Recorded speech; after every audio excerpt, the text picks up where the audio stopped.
We did it. We did it. We got through this. You've gone through understanding why developing positive professional relationships is important.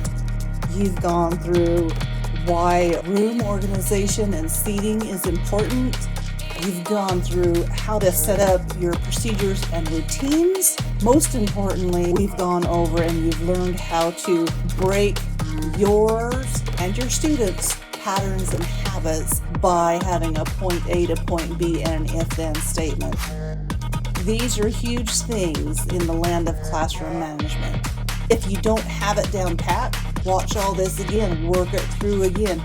This is not the end of your journey, this is the beginning. These are just the basics of classroom management. So you're not necessarily going to solve every single problem in your class with this. But if you've done this correctly, and if you've been consistent, you should have solved over half of your issues in your classroom. Over half, and that's nothing to sneeze about. If you haven't solved over half, you need to be questioning yourself.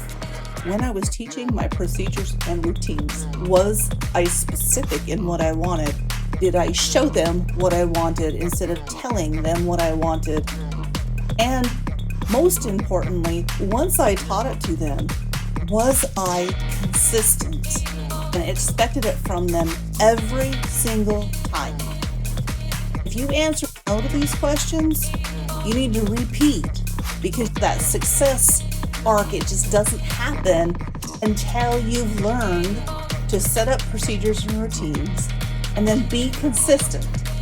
Make sure that you're not confusing consistency and very, very specific procedures and routines with being a drill sergeant, with being angry and yelling.